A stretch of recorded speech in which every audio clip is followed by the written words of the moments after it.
Salut à tout le monde et bienvenue dans cette vidéo avec une invitée spéciale pour une thématique vraiment spéciale parce que comme je le dis souvent, si on est un entrepreneur ou si on veut se lancer dans le business, il faut faire très attention à sa santé. Et aujourd'hui, j'ai l'honneur d'accueillir sur la chaîne une médecin, Oriane, qui va se présenter dans quelques secondes. Et l'objectif de cette interview, c'est qu'elle partage avec nous euh, quelques-unes des erreurs communes que l'on fait et qui finalement vont diminuer nos années de vie ou alors qui vont impacter l'état de forme dans lequel on va être. Vous savez, j'aime souvent dire que notre corps est notre plus bel outil de travail. Et si tu te projettes à l'âge de 60-70 ans en train de travailler ou de passer des moments avec tes enfants, tu as tout intérêt dès maintenant à adopter dans ta vie certaines règles qui vont te permettre d'arriver à cet âge-là en bonne santé. Donc du coup, merci beaucoup, Oriane, d'avoir accepté de te prêter à l'exercice de l'interview. C'est moi qui te remercie, Philippe. Est-ce que tu peux juste te présenter succinctement pour ceux et celles qui ne te connaissent pas encore? Oui, donc je m'appelle Oriane Kemfak, je suis médecin généraliste en région parisienne. Maman, femme, voilà, j'exerce depuis un peu plus d'1 an maintenant. D'accord. Et comme tu l'as dit, je suis également depuis peu sur les réseaux sociaux avec une chaîne YouTube qui s'appelle À Votre Santé. Ouais, tu vas nous expliquer ça, médecin atypique. Qu'est-ce qu'un médecin va faire sur les réseaux sociaux? Et pourtant, je trouve que les contenus de tes vidéos sont géniaux. D'ailleurs, allez vous abonner à Votre Santé. Vous allez apprendre énormément de choses qui vont vous faire gagner beaucoup, beaucoup de temps. Vous allez aussi davantage comprendre dans cette interview pourquoi est-ce que Oriane, on avait besoin de quelqu'un comme elle sur les réseaux pour apporter son savoir. D'autant plus que beaucoup de gens ne le savent même pas, mais il y a certains types de pathologies qui ne concernent en réalité que les Noirs en fait. Et forcément, on va en parler d'ailleurs dans cette vidéo, mais on a des cas de drépanocytose par exemple. On a quelqu'un là cette semaine qui nous a fait une demande au pays d'un médicament qu'on ne trouvait pas en pharmacie au pays, au Cameroun. Et on a fait le tour des pharmacies ici, en région parisienne, qui est quand même le fief des pharmacies en France. Et personne n'avait ce médicament. Et ils disaient tous qu'on ne connaît pas cette maladie ici. Ils nous ont envoyés au Togo. Eh ben. Tu vois, pour aller, ils nous ont dit, voilà, ils ont fait des recherches, ils ont dit, non, en fait, si vous voulez ce médicament, il faut aller au Togo pour le retrouver. Donc, je veux dire, il y a des choses comme ça qu'on ne sait même pas, auxquelles on est sujet. Mais avant d'arriver à ça, déjà, Oriane, pourquoi tu vas vers la médecine? Alors, pourquoi je vais vers la médecine? Depuis toute petite, j'étais beaucoup malade. Je faisais de l'asthme notamment. Et donc, j'ai côtoyé beaucoup de médecins à cette époque-là. Et c'est comme ça, en fait, que je rentre en contact avec la médecine. Et les médecins, je les voyais comme des super-héros, en fait. Parce que forcément, ils me soignaient. Chaque fois que j'allais là-bas, quelques jours après, j'étais guérie. Donc, pour moi, c'était des super-héros. Et c'est comme ça que je me suis dit, bon, déjà, ça, c'est le métier depuis toute petite que j'ai eu envie de faire. Et c'est vrai qu'après, bon, au cours de la vie, j'ai commencé aussi à regarder beaucoup de séries médicales, Grey's Anatomy et compagnie, que tu dois connaître. Et ça a encore plus suscité en moi l'envie d'être médecin. D'accord, ok. Et maintenant donc que tu es médecin, et pourquoi tu as voulu être généraliste, pas dans une spécialité Alors déjà, médecine générale, c'est une spécialité. En France, en France, c'est une spécialité. Excuse mon langage de profane, mais c'est vrai, c'est ça, tu vois. On a tendance à opposer la médecine généraliste aux spécialités. Tout à fait, c'est normal dans notre système au pays, en Afrique, et même dans d'autres pays ici, il y a médecin généraliste et après tu te spécialises, mais le système de santé en France, il n'y a que des spécialités. Et la médecine générale, c'est d'ailleurs la spécialité qui est le socle du système de santé français, c'est-à-dire qu'il n'y a plus de médecins généralistes, le système il tombe quoi. Donc voilà, c'était la petite précision, hein, c'est une spécialité. D'accord. Et pourquoi j'ai choisi cette spécialité? Pour plusieurs raisons en fait. Déjà, sur le plan du boulot en lui-même, je trouve que c'est la spécialité qui est vraiment la plus intéressante et la plus riche. En termes de pathologie, tu vois vraiment de tout et vraiment des trucs que tu n'as même pas appris à la fac, des trucs que parfois tu t'imagines même pas. Parfois, tu reçois un patient qui vient avec un motif, tu te dis, mais celui-là, je n'avais pas encore vu. C'est vraiment très, très, très, très, très, très riche. En termes de relation médecin-patient aussi, c'est vraiment une relation qui est différente de la relation qu'on avait les malades, par exemple, à l'hôpital, où on voit les patients une fois ou pendant quelques jours de temps d'une hospitalisation, après on ne les revoit pas, il n'y a pas de suivi. Là, il y a vraiment un réel suivi, les gens ils te font confiance. C'est vraiment une autre relation, quoi. Donc, et puis il y a le côté libéral, forcément, tu as ton compte, je suis tes conseils. Le salariat, c'est plus pour moi. C'est très bien. Voilà, donc voilà, c'est le fait d'être en son code, d'être libéral pour une maman que je suis, par exemple, c'est vraiment top. C'est idéal. Ok, d'accord, très bien. Et maintenant donc que tu es médecin, parce que tu y es allé vers la médecine avec l'idée de la petite fille qui voyait les médecins comme des héros. Mhm. Maintenant que tu es médecin, que tu as face à toi des patients, quel est ton... Est-ce que être dans l'action confirme tes rêves de petite fille? C'est mieux ou c'est moins bien? C'est mieux. C'est mieux, ah ouais? Franchement, c'est beaucoup mieux. C'est beaucoup mieux. Là, pour le coup, j'ai vraiment l'impression que je ne suis plus dans le film et que c'est vraiment la réalité. Et surtout que j'ai de l'impact sur la santé des gens, que les gens me font confiance. Ça, c'est... Voilà. Et je m'amuse, hein, je m'éclate. Franchement, c'est vrai que les gens ont cette image du médecin, la médecine, c'est strict, c'est sérieux, etc. Mais quand on comprend les choses, on s'éclate en fait. Hein. C'est comme tout métier, je pense. Quand tu aimes bien ton métier et que tu comprends ce que tu fais, tu t'éclates en fait. D'accord. Non, mais je suis totalement d'accord avec toi. Hein. C'est très bien que tu fasses ce témoignage-là. Je vais poser une question qui est quand même un peu tendancieuse. En tant que femme et médecin noir, est-ce que tu as le sentiment d'avoir certaines difficultés que d'autres n'ont pas, ou alors en fait pas du tout? Quand le client est malade, il s'en fout de qui le soigne. Parce qu'on a vu quelquefois des films hein, dans Oui, lesquels... bien sûr, ça manque pas. Hein. Que ce soit le féminisme ou le racisme. J'en ai connu, on m'a dit plutôt dans ma formation. Actuellement que je suis installée, je suis médecin, j'ai ma patientèle, j'ai une patientèle qui est vraiment agréable. Mais c'est vrai que pendant mes études, quand tu es à l'hôpital, le racisme, il y en a. Franchement, le racisme, il y en a. Le féminisme aussi. En général, quand tu es à l'hôpital, tu es une femme, tu es aide-soignante ou tu es infirmière. Même encore aujourd'hui. Oui, quand on te voit, on te dit où est le médecin? Voilà, c'est ça, c'est ça. Et des anecdotes, j'en ai plein, j'en ai plein. Mais en fait, tu sais, moi, quand j'arrivais en France pour faire mes études, j'étais préparée à ça. Hein.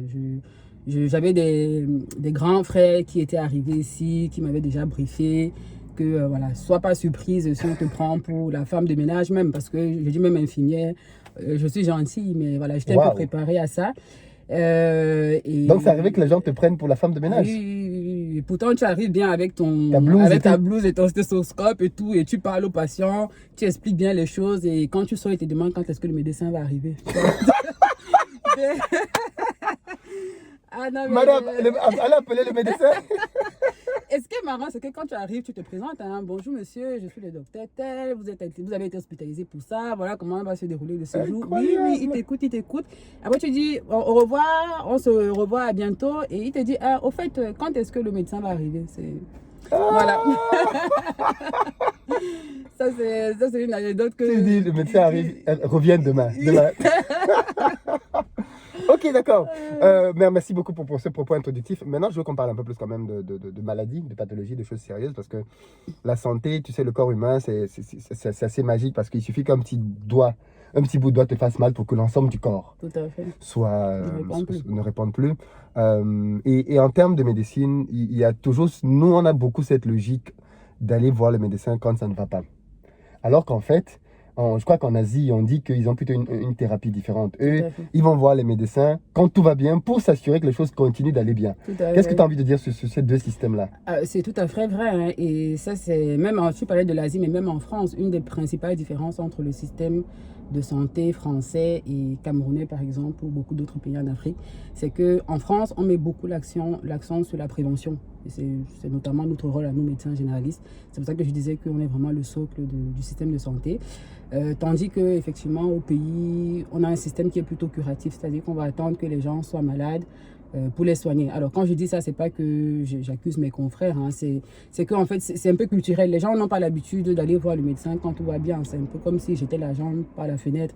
Et ça, c'est dommage parce que beaucoup de pathologies, les plus graves d'ailleurs, et les plus meurtrières, statistiquement parlant, c'est des maladies qui sont pendant longtemps asymptomatiques, en fait. C'est ça le problème. Tout ce qui est pathologie cardiovasculaire, par exemple, c'est les pathologies qui sont les plus dangereuses. Quand tu as le diabète, tu as l'hypertension, tu as trop de cholestérol, tu n'as aucun symptôme, en fait. Quand tu as des symptômes, c'est que vraiment, déjà, on est au bout du bout. Voilà, c'est la fin. Et donc, comme les gens n'ont pas l'habitude d'aller voir le médecin en prévention, c'est des choses qu'on ne dépiste pas, en fait. Et ça, c'est un gros problème, vraiment, dans notre système de santé. Et du coup, comment tu expliques? Parce que ça, c'est très intéressant. Comment tu expliques? Parce que, par exemple, moi, je fais tous les ans, parfois même tous les 2 ans, un bilan de santé. Je vais voir mon médecin, il me fait des examens de sang, tout ce que tu veux, et il me dit, voilà, généralement, c'est très bien. Il me dit, voilà, continue comme ça, ainsi de suite. Ou alors, mange un peu plus de ceci, des petites recommandations comme celle-là. Mais comment tu expliques quand même que des gens qui font ce genre de bilan de santé régulièrement se retrouvent à se découvrir parfois des maladies au dernier moment? Je ne sais pas si tu as déjà eu des cas comme ça. Enfin, entendu, c'est-à-dire, quelqu'un découvre, boum, il est en cancer phase terminale, Oui. alors que c'est quelqu'un qui faisait ses bilans tous les ans. Après, il y a des pathologies, effectivement, qu'on ne peut pas dépister dans une prise de sang, par exemple. Typiquement, le cancer, c'est toute la gravité aussi de cette maladie. C'est que s'il pouvait avoir des symptômes, si on pouvait... Alors, il y a des dépistages qu'on fait maintenant, par exemple, je ne sais pas, cancer du sang, on fait des mammographies de façon régulière à partir d'un certain âge, à partir des facteurs de risque, etc. Mais c'est vrai que typiquement, les cancers, c'est une des pathologies qui nous pose beaucoup de problèmes en médecine parce que tu peux faire des bilans tous les ans et on ne voit rien. C'est pas qu'on passe à côté, hein, mais c'est qu'on ne voit rien et que un moment, effectivement, comme tu dis, ça boom. Mais bon, heureusement, c'est pas les cas les plus fréquents, on va dire. La plupart des maladies, quand même, si tu as un bilan régulier, Tu peux éviter beaucoup de choses. Tu peux éviter. Donc, les amis, premier conseil, il faut faire des bilans. Ah, c'est super important, vraiment. Un bilan au moins annuel. Et ça, c'est valable même quand on est jeune. Parce que le problème, c'est que justement, les jeunes se sentent épargnés. Intouchables. Se sentent intouchables. Pourtant, premièrement, des maladies chez les jeunes, il y en a, hypertension, diabète et compagnie, crise cardiaque, AVC chez les jeunes, ça existe. Et puis deuxièmement, même quand on est en bonne santé, on rend grâce à Dieu, mais il ne faut pas oublier que si on veut être en bonne santé aussi à 60 ans, c'est maintenant qu'il faut commencer à se prendre en charge, quoi, à préparer cette santé à la retraite là. Donc c'est vraiment super important les bilans, les check-ups comme on appelle ça dans notre... Donc les amis, peu importe, à partir de quel âge tu penses qu'il faut commencer?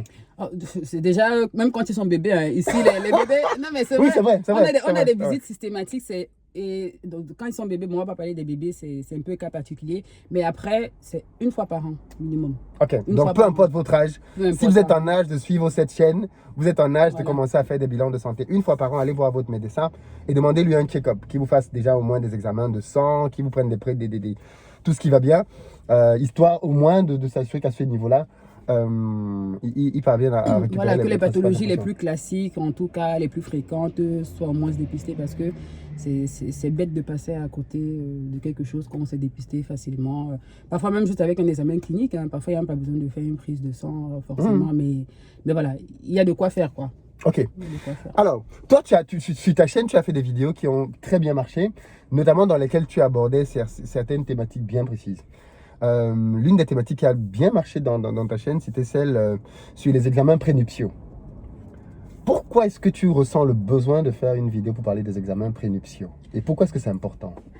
Alors, le besoin, parce que tout simplement aujourd'hui, malheureusement, les jeunes n'en font plus. Non, tu as raison. Franchement, moi, je me souviens il y a quelques années de cela, quand j'étais au pays, c'est quelque chose dont j'entendais régulièrement parler. J'avais des tatas et tout ça qui se mariaient et tout ça. On parlait d'examens prénuptiaux, on parlait de drépanocytose, etc.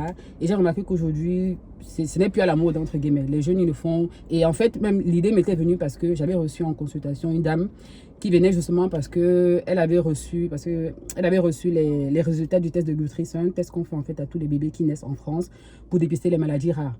Et donc parmi ces maladies rares là notamment, il y a la drépanocytose qui est considérée comme rare en France, mais qui bien évidemment dans notre population afro n'est pas rare du tout. Et donc elle avait reçu ces résultats là à la maison. On s'était marqué drépanocytose hétérozygote. Et donc, en l'absence de son médecin traitant habituel, elle est venue me voir toute paniquée au cabinet pour savoir ce qu'il fallait faire.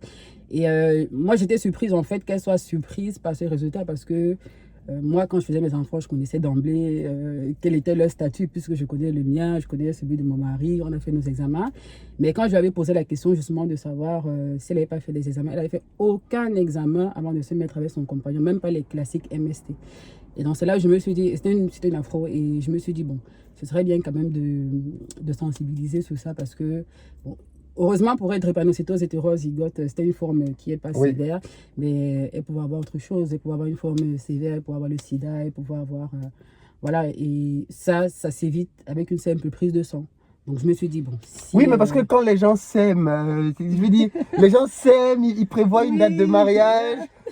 Ils n'ont pas envie de tout gâcher, tu vois, c'est bizarre, mais c'est une peur bête de se dire, mais si on va maintenant faire un examen là et on se rend compte qu'on ne peut pas continuer ensemble, on se dit, bon, on va éviter le sujet. Et pourtant, s'il y a vraiment un risque, vous n'allez pas y échapper, en fait. Et puis même, il y a des couples qui se sont séparés parce que un enfant qui est drépanocyté, c'est compliqué à gérer. C'est horrible. C'est compliqué à gérer et c'est parfois source de séparation pour les parents. Donc autant mieux autant mieux le savoir avant. Je dis pas que, voilà, après chacun fait ce qu'il veut. Je ne suis pas là pour stigmatiser les drépanocytés ou quoi que ce soit, mais je suis là pour informer tout simplement. Avant, c'est vrai qu'aujourd'hui, la prise en charge, voilà, elle a beaucoup évolué.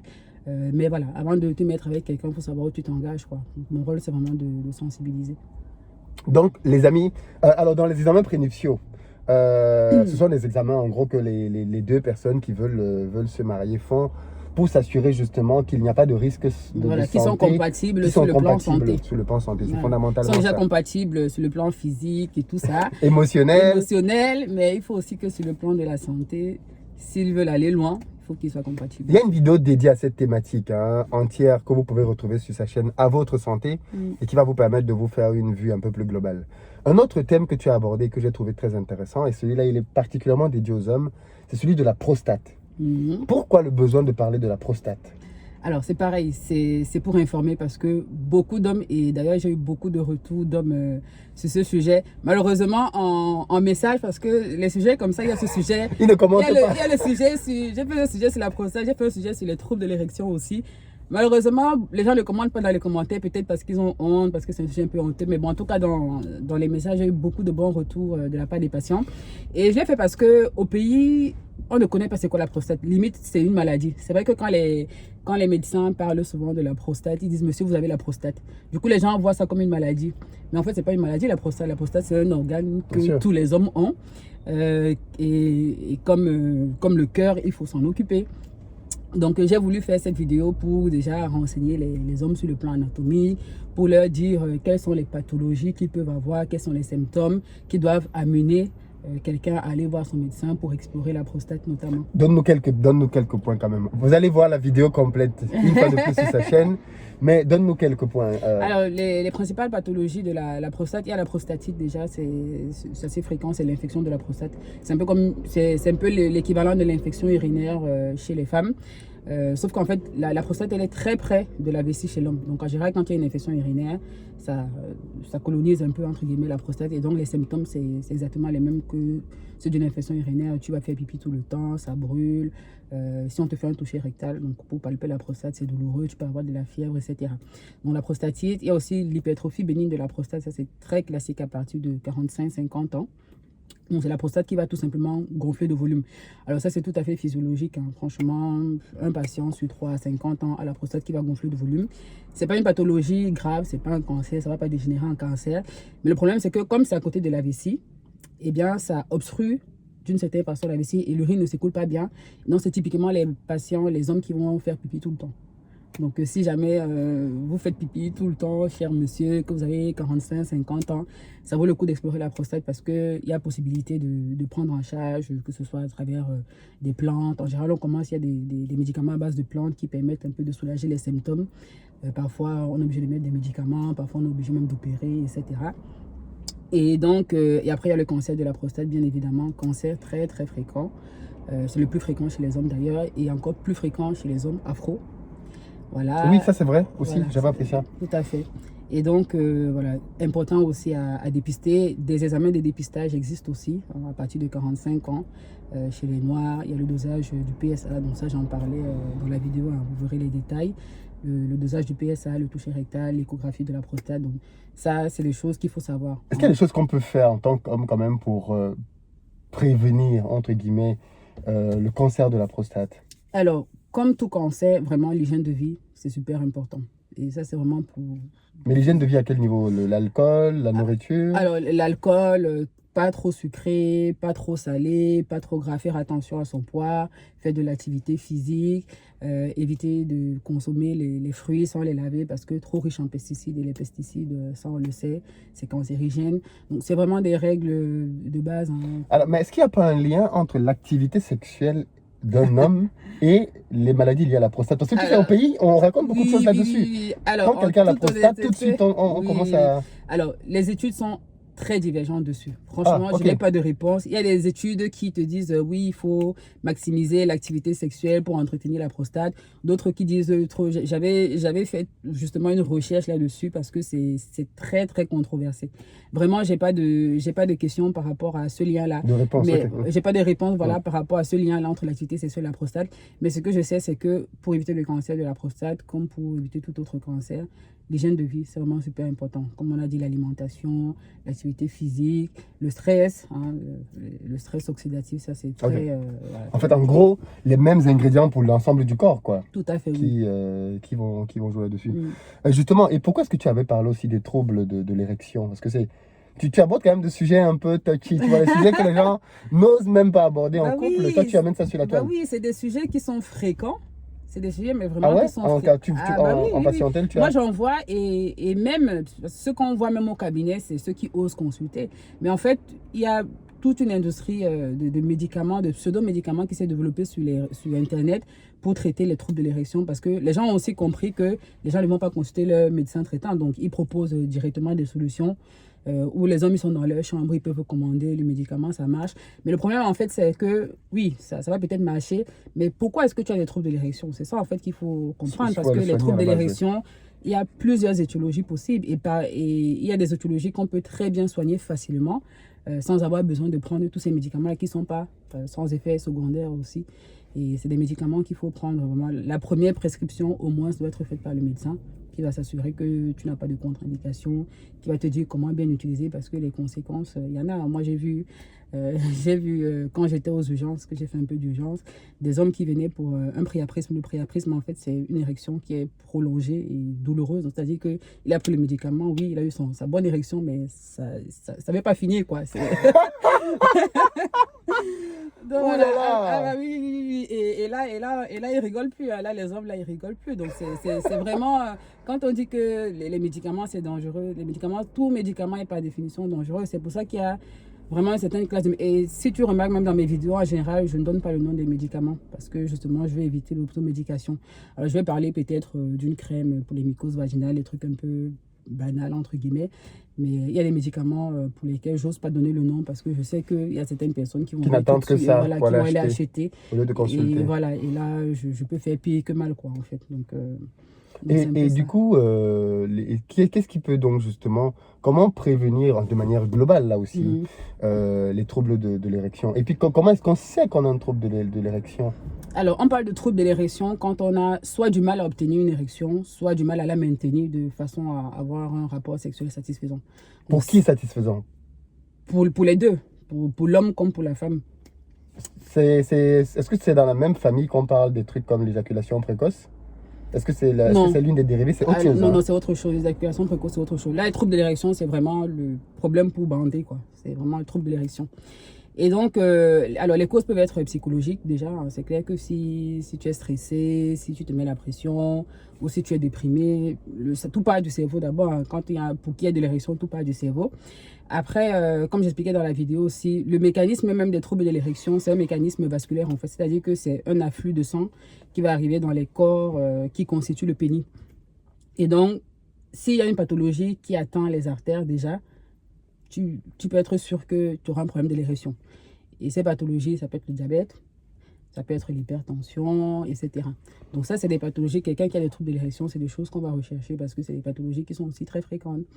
Donc voilà, quoi d'autre, les pathologies qui abîment les nerfs aussi, parce que pour qu'il y ait une érection, il faut qu'il y ait une certaine en fait, ça va loin. Hein? Ouais, oui, c'est pour ça que quand je vois des patients qui ont des troubles de l'érection et qui prennent juste le traitement, je me dis oui, c'est bien, ça marche sur le coup, mais autant mieux traiter la cause en fait. Et comme ça, après, tu n'auras plus besoin de prendre ce médicament-là. Donc, c'est super important et c'est pour ça que j'ai voulu aborder ce sujet parce que je trouve que c'est super important. D'accord. Ici, on est dans une communauté d'entrepreneurs, tu vois, les gens qui veulent faire du business et autres. Et forcément, quand on veut faire du business, on est quand même sujet à beaucoup de stress. C'est-à-dire qu'un entrepreneur, c'est quelqu'un qui gère beaucoup le stress des clients, le stress des factures, Tout à fait. le stress de la fin du mois, Oui. ainsi de suite. Et parfois, les entrepreneurs ont du mal à prendre soin d'eux. Parce que justement, ben, ils se lèvent, ils ont des horaires, tu te lèves tôt le matin, tu travailles toute la journée, tu rentres le Bah soir. oui. Quel conseil tu veux donner à ce type de personnes qui peuvent être vraiment très actives? Alors, moi, le premier conseil que je peux donner, c'est la discipline. Et je comprends très bien ce que tu dis parce que moi aussi, je suis sujette au stress, je fais plein de choses aussi dans mon métier, je suis super occupée entre le travail, maman, maintenant youtubeuse, réseaux sociaux et tout ça. Donc c'est vrai que le stress, il est quasi permanent, je vais dire, mais déjà la première chose, il faut être discipliné. Faut se faire un agenda, faut se dire que voilà, quoi que soit, quel que soit ce qu'il arrive, je me couche à telle heure, je me lève à telle heure. Je fais ce qui, moi, c'est comme ça que je fais en tout cas. Moi, je gère les choses les plus urgentes. Ce qui n'est pas urgent, je me dis ça peut attendre, mais en fait, on a souvent tendance à vouloir tout faire en même temps, mais on n'est pas des machines, quoi. Donc déjà, il faut prendre conscience de ça et se dire qu'il faut se discipliner. Et dans notre agenda, il faut vraiment se donner du temps pour nous. Hein, vraiment pour soi-même, se poser, se reposer, faire de la relaxation. Ça, c'est la sophrologie relaxation, par exemple, c'est quelque chose qu'on ne connaît pas beaucoup en Afrique. Et pourtant, c'est quelque chose qui marche très bien. Moi, j'en pratique depuis un moment. Sophrologie relaxation. Même sur YouTube, tu trouves des vidéos préenregistrées de sophrologie relaxation. Moi, quand j'ai un peu de temps en journée ou même avant de dormir, je fais une séance et je trouve que ça fait du bien. Ça fait vraiment du bien. Donc, c'est important. Hein, c'est vrai que, et puis aujourd'hui, tout le monde est un peu, tout le monde est entrepreneur. Je pense qu'en plus, avec ta chaîne, vraiment, tu as suscité en beaucoup de personnes l'envie d'entreprendre. Moi, la première, franchement. Et c'est important de le faire, mais c'est important de prendre soin de sa santé parce que c'est notre corps, c'est notre locomotive. Si on veut entreprendre, on a besoin de notre corps. Si le corps, il va pas, les affaires ne vont pas marcher. Donc, c'est important de prendre conscience de ça et de se dire que dans son agenda, le temps pour soi, ça doit faire partie des objectifs aussi de la journée ou du mois. Voilà. Il y a un adage que j'aime bien, je ne sais plus qui le disait ça, c'est que celui qui ne prend pas soin, celui qui ne s'accorde pas du temps pour sa santé aujourd'hui, celui qui n'accorde pas un peu de temps pour sa santé aujourd'hui, devra demain accorder beaucoup de temps à sa maladie. Voilà. Donc voilà, c'est super important de prendre conscience de ça. Vraiment. Ouais. Et puis je crois que quelqu'un d'autre avait dit une phrase un peu dans le même ordre d'idée. C'était une phrase du genre, dans notre société moderne, je me tue à la tâche pour gagner de l'argent que je vais demain dépenser pour ma santé. Enfin, en gros, je bousille ma santé pour gagner de l'argent. Et avec cet argent-là, je vais essayer de récupérer ma santé. Voilà, c'est ça. C'est le paradoxe de notre... Enfin, c'est l'un des paradoxes hein, de notre époque. Alors, du coup, avant de partir, je vais quand même te demander, je vais te poser deux, trois questions de sortie. La première, c'est quelles sont les erreurs communes que tu vois les gens faire autour de toi? C'est-à-dire, tu te dis, mais bon sang, pourquoi est-ce que tu fais ça? Quelles sont quelques erreurs comme ça que tu vois? Et tu te dis, mais ça, on ne devrait plus le faire, et pourtant, les gens le font, et pourtant, ça a des conséquences. Alors, première erreur, je dirais, ça peut paraître bête, mais ne pas aller voir un médecin quand tu as un problème. Aujourd'hui, quand les gens ont un problème, ils vont sur les réseaux sociaux. L'automédication. Ils vont, voilà, tu as un problème de peau, par exemple, ils vont dans un groupe Facebook, ils balancent la photo, qu'est-ce que vous en pensez? Franchement, on rigole, mais moi, je suis souvent derrière mon téléphone. Moi, je suis dans les groupes aussi. Hein. Moi, autant je fais la médecine, autant moi, je suis une viveuse. Donc, parfois, tu vas me voir dans les commentaires, c'est moi qui fais le désordre. Donc, je suis partout, j'ai les yeux partout. Mais il y a des choses que je vois quand même et je me dis, mais bon sang, il faudrait quand même qu'on recadre un peu les choses. Surtout que parfois, c'est sur des sujets vraiment super importants. Super important. Ce matin encore, je voyais une publication sur les pertes vaginales, par exemple, les pertes vaginales chez la femme. Il y a beaucoup de femmes qui pensent que c'est problématique en fait d'avoir des pertes vaginales et qui vont justement, il y a plein d'influenceuses là qui vendent des trucs à mettre dans le vagin pour ne plus avoir des pertes ou pour avoir des pertes qui ne sentent pas mauvais, etc. Et bon, moi, dans les commentaires, franchement, j'ose pas souvent venir commencer à dire que je vais combattre les choses et tout ça. Quand je suis sur ma chaîne, je donne les conseils. Mais après, voilà, sur les réseaux sociaux, j'observe. J'essaye de pas être celle qui vient poser problème. Peut-être que ça va changer bientôt, mais bon, pour l'instant, j'observe. Mais voilà, moi, ce que je peux dire aux gens aujourd'hui, c'est que vraiment, vous avez un problème, allez voir votre médecin. Vraiment, allez voir votre médecin. Si tu as un problème avec tes pères, je parle par exemple pour les femmes, parce que les femmes sont toujours en train de chercher à compliquer. Je ne sais pas pourquoi, mais nous les femmes, on ne sait pas faire les choses simplement, on est toujours en train de compliquer. Si vous avez un problème, les filles, allez voir votre médecin. Les pertes ne sont pas comme habituellement. Il y a peut-être une infection, ça nécessite qu'il y ait un examen et que ce soit traité. Il y a beaucoup de femmes aujourd'hui qui sont stériles parce qu'elles ont traîné pendant longtemps un chlamydia. Le chlamydia, c'est une infection qui peut être asymptomatique sur le plan de il n'y a pas de douleur, etc. Mais les pertes peuvent être effectivement malodorantes, etc. Et au lieu de consulter pour avoir un antibiotique adapté, elles vont aller prendre tous ces trucs-là qu'on met dans le vagin et traîner cette bactérie pendant longtemps et après on se retrouve avec des conséquences comme la stérilité, etc. Donc ça, c'est vraiment une erreur. Ça, c'est grave, ça, quand même. Ah oui, vraiment. Petite erreur, grande conséquence. Il faut vraiment avoir cette culture-là d'aller voir le médecin quand il y a un problème. Voilà. Et puis, la deuxième chose, je dirais, une erreur aussi que les gens font, c'est de ne pas investir sur sa santé. Hein, tu as vu ça? Investir au pays. Investir en soi. Oui, parce que, par exemple, je vais prendre le cas de l'alimentation. Souvent, moi, j'ai des patients à qui je dis, par exemple, voilà, il faut manger un certain type d'aliment. Ou alors, si par exemple, tu es en surpoids, va voir la diététicienne. Parce que le surpoids, c'est un facteur de risque de beaucoup de maladies. Et quand tu dis ça aux patients, bon, moi, je n'ai pas des patients qui sont ici, hein, quand tu dis ça aux patients, ils trouvent que aller voir la diététicienne, c'est cher, parce que ce n'est pas pris en charge par la Sécu. Sauf que c'est les mêmes qui arrivent en consultation, bien sapés, sac Gucci et compagnie. Jaja. Mais quand il faut investir sur sa santé, il y a un frein, quoi. Ouais, voilà, c'est tout de suite cher. Franchement, investissez sur votre santé. Faites attention à votre alimentation, même si malheureusement aujourd'hui l'alimentation saine coûte cher. Ça c'est malheureux, mais c'est comme ça. Mais voilà, essayez de faire à manger chez vous. Aujourd'hui, on est dans un contexte où les fast-food, les repas tout préparés, voilà, on n'a pas le temps, on fait du vite fait. Mais essayez vraiment de vous donner du temps pour ça. Faites vos repas à la maison. Les fast-food, ça peut dépanner de temps en temps. Ça, franchement, moi, je n'interdis rien en général. Mais il ne faut pas que ça devienne une habitude, quoi.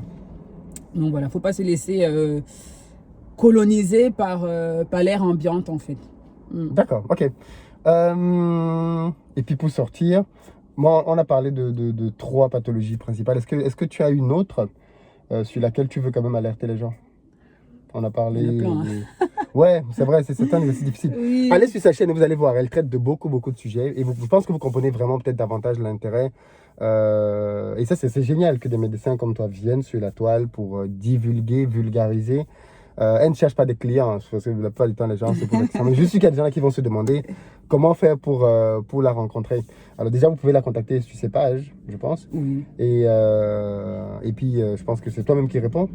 Oui. Voilà, donc elle vous répondra personnellement si vous voulez échanger avec elle. Mais bon, je connais aussi certains d'entre vous. Prenez une consultation, hein, parce que vous allez maintenant vouloir aller poser toutes vos questions sur Internet. Non, tu donnes rendez-vous à ton cabinet, la personne vient te voir. Bon, pour ceux qui sont en Ile-de-France. Oui, et puis de toute façon, c'est interdit par la loi. Hein. Sur mes pages, je marque bien pas d'avis médical parce que c'est interdit par la loi de toute façon. Et puis heureusement, c'est interdit parce qu'on ne peut rien faire de bon. On ne peut pas faire une bonne consultation si on ne connaît pas la personne, on ne connaît pas son dossier, on ne l'a pas examiné. Ça, c'est le bon moyen de faire les erreurs, quoi. Donc, les avis médicaux en ligne, non. Quand je fais un post, je réponds à des questions d'ordre général sur la pathologie. Mais après, pour plus de détails, bien évidemment, il faut consulter, il faut des examens complémentaires. Voilà. Très bien. Une dernière pathologie qui tu te dis, celle-là, elle fait beaucoup de dégâts ou elle va faire beaucoup de dégâts? Alors, je dirais peut-être les MST. Les MST, oui. Ça, c'est pas fini, ça? Alors, justement, non. Depuis le début de la crise Covid, là, on a une recrudescence des cas de MST. Alors que les gens sont supposés être chez eux? Ah, ça, c'est la question qu'on se pose. Mais je t'assure, on a une recrudescence des cas de MST. J'en parlais encore avec des collègues récemment. Il y en a plein. Je ne sais pas, j'ai l'impression que les gens, ils ont oublié. En fait, les gens peut-être pensent que c'est la fin du monde. Voilà, oui, je ne sais pas. Ou alors que on se lâche, c'est la fin du monde. Non, les gars, franchement, il faut sortir couvert, protégez-vous. Le corona, il y aura un après-corona. Donc, corona, c'est grave, oui, mais il y a d'autres pathologies aussi qui sont graves, et notamment les MST. Franchement, ce serait dommage de se retrouver avec le VIH-Sida parce qu'on a négligé cet aspect-là. Donc, ne baissez pas la garde en ce qui concerne votre santé. On va sortir sur le corona parce que toi qui es médecin, on a tout entendu, tout et son contraire sur cette maladie-là. Est-ce qu'on voit le bout du tunnel? Non, actuellement non. Actuellement non. Pourquoi on libère les gens alors? Parce qu'on estime qu'avec la vaccination, on aura... Ça marche la vaccination? Tu sais qu'on dit tout, c'est tout dans la communauté. Oui. Hein. Il y a beaucoup de scepticisme par rapport au vaccin. Oui, je sais. Toi qui es médecin, parce que, et ça c'est bien que la science parle, parce que malheureusement beaucoup trop de gens parlent au quartier et ils n'ont jamais injecté même une mouche. Ils savent rien à la médecine, mais quand tu les entends parler, ils parlent avec beaucoup de conviction. On fait beaucoup, moi je vois passer dans les réseaux comme toi, hein, beaucoup de peur autour des vaccins. On nous dit que les vaccins ont été très rapides à produire. On nous dit que de temps en temps, quelqu'un qui a pris le vaccin est décédé, ou alors il est malade, ainsi de suite. Toi, en tant que médecin, qu'est-ce que tu penses déjà de la vaccination comme solution au Covid aujourd'hui? Alors, autant au début, j'étais sceptique, comme tout le monde, parce que je me disais, voilà, ça a été rapide, etc. Autant aujourd'hui, moi, je suis pour la vaccination. Je vais t'expliquer pourquoi, notamment avec la venue des nouveaux variants, parce que, bon, il faut savoir que déjà, les vaccins, comme tout médicament, sont dangereux par définition. Et tout médicament, quand on prescrit un médicament à un patient, c'est une question de balance bénéfice-risque. C'est-à-dire que quand je donne un médicament à mon patient, je me dis, est-ce que le bénéfice que ce médicament va lui apporter est supérieur au risque que je lui fais prendre. Hein. C'est-à-dire que même quand je donne le paracétamol à un patient, il y a des gens qui sont décédés parce qu'ils ont pris du paracétamol. Hein. On ne rigole pas avec les médicaments. En ce qui concerne la vaccination, ça a été produit très rapidement, on est d'accord, mais en même temps on est dans une situation d'urgence, donc il faut accélérer les choses. Mais d'après les comptes rendus, d'après les rapports des laboratoires, ça a été produit dans les normes de production habituelles. Ça a été plus rapide, certes, mais il n'y a pas d'étape qui a été brûlée. Voilà. En ce qui concerne aussi l'efficacité, toujours d'après ces mêmes rapports, on a 90-95% d'efficacité sur la protection face au virus corona. Donc, comment tu estimes ça alors qu'on te dit que le virus, le vaccin n'empêche pas d'être... Je parle bien de 90-95%. Ce sont les 5% là qui font le bruit, c'est ça? C'est-à-dire, voilà. Et comme je te dis en plus, nous, en ce moment, je travaille pas au laboratoire, donc nous, on se base sur les études cliniques qui ont été faites, sur les essais cliniques. Et en fait, l'étude est continue. Hein. L'étude est continue. Il y a la pharmacovigilance, etc. Tout médicament qui arrive sur le marché, l'étude ne se termine pas quand il arrive sur le marché. L'étude continue pour voir justement les effets secondaires, etc. Et c'est clair que, comme tout médicament aussi, il y a des gens qui répondent bien, il y a des gens qui ne répondent pas, il y a des gens qui répondent mal. Après, pourquoi est-ce qu'on décide de laisser un médicament ou un vaccin sur le marché? On se base sur les statistiques. Hein. C'est-à-dire que si on traite 20 millions de personnes et qu'il y a 10 qui ont des effets secondaires, ce n'est pas pour 10 personnes, à moins que ce soit la mort, bien sûr. Mais s'il y a des effets d'ordre allergique, par exemple des effets qu'on sait prendre en charge aussi derrière, on ne va pas priver 20 millions de personnes de ce bénéfice potentiel. Hein. C'est-à-dire que on est dans une situation sans précédent. C'est-à-dire que dès qu'on pense qu'on a un moyen d'avoir une solution, on la tient. Quand tu es en train de te noyer, si on te tend une brindille d'arbre pour te soutenir, tu t'arrêtes d'abord à ça. Tu ne vas pas dire que non, allez me chercher la corde, tu vois ce que je veux dire. Donc voilà. Et donc moi, au départ, j'étais un peu sceptique par rapport à la vaccination. En ce qui me concerne, en tout cas, moi, je vaccinais. Quand j'avais une personne à risque de forme grave qui me demandait est-ce qu'il faut que moi je me vaccine, je lui disais oui, clairement, parce que c'est une histoire de balance bénéfice-risque. Je préfère que tu te vaccines aujourd'hui et que tu aies des effets secondaires dans 10 ans, au moins tu auras gagné 10 ans, plutôt que de te laisser avoir le Covid et te retrouver en réanimation. J'ai beaucoup de patients qui se sont retrouvés en réanimation, donc je sais de quoi je parle. Ouais. Et donc voilà, et donc avant moi je disais les jeunes, bon franchement pour l'instant on peut entendre. Mais c'est vrai que maintenant avec la venue des nouveaux variants, j'ai beaucoup de jeunes qui ont été malades et qui ont eu du mal à émerger. J'en ai pas qui se sont retrouvés en réanimation, mais j'en ai qui sont actuellement en train de faire de la rééducation parce qu'ils ont du mal à respirer, ils sont essoufflés au moindre effort, ils sont fatigués. Et donc, pour ces raisons et pour le fait aussi que ça fait déjà plusieurs mois maintenant qu'on a débuté la vaccination, plus encore même dans d'autres pays, aujourd'hui on a un peu de recul et moi je pense qu'on peut légitimement penser que la vaccination, c'est peut-être une porte de secours à cette pandémie. Voilà. Après, toi-même, tu te vaccinerais? Moi, je vais me vacciner. C'est une décision que j'ai prise tout récemment. J'ai d'ailleurs demandé à mes parents de le faire aussi parce que, comme je le disais une fois de plus, au début, j'étais aussi sceptique comme tout le monde et c'est normal. Et même aujourd'hui, ceux qui ne veulent pas se faire vacciner, moi, je respecte tout à fait. Mais moi, j'ai prévu de me faire vacciner. Il faut juste que je trouve le temps parce que je suis toujours en train de faire 10 000 choses à la fois. Mais moi, j'ai pris la décision que je me vaccinerai. D'accord. Non, c'est très bien d'expliquer comme cela, avec des arguments techniques, pourquoi est-ce qu'on peut avoir une position contre et évoluer vers une position moins radicale par rapport à la vaccination. Du coup, le corona en question, est-ce que tu sais nous dire d'après toi pourquoi est-ce qu'en Afrique, on a quand même beaucoup moins de décès? C'est-à-dire, on peut se dire ce qu'on veut, oui, les Africains ne tracent pas la maladie, on n'a pas les vrais chiffres, mais si le corona tue en Afrique comme il tue en Europe, les morts galettes pleines, c'est clair, voilà, clair. on le saurait. C'est clair. Qu'est-ce qui fait que l'Afrique, donc, de manière globale, hein, Ouais. parce qu'il y a des J'avais inégalités... fait une vidéo dessus. Ah oui, c'est vrai? Oui, j'avais fait une vidéo dessus. Ok. Mais je peux apporter un élément de réponse. Moi, je pense que, tu sais, au début de la crise Corona ici, le professeur Raoul notamment avait suggéré d'utiliser la chloroquine, chloroquine, etc., qui avait fait tellement de bruit. Au pays, c'est ce qu'on utilise encore. On utilise aussi chloroquine, on utilise aussi d'autres. Il y a un protocole de médicaments. En tout cas, on traite. Voilà. Et moi, je pense que ces médicaments sont efficaces, tout simplement. Parce que je ne vois pas d'autres explications. Il y en a qui ont dit que oui, il y a le climat, etc. Le climat, ça a peut-être un impact sur l'incidence de la maladie. C'est-à-dire que s'il fait chaud et tout ça, le virus ne va pas beaucoup circuler. Mais à partir du moment où tu es malade, à partir du moment où tu es hospitalisé, le climat n'a plus d'impact. Et donc, moi, j'ai des amis qui travaillent à Douala. J'ai notamment une avec qui j'avais beaucoup discuté, qui est dans une unité Covid depuis le début de la crise Covid. Elle était là-bas. Elle m'a dit qu'ils traitaient les gens et que, selon eux, le protocole marchait.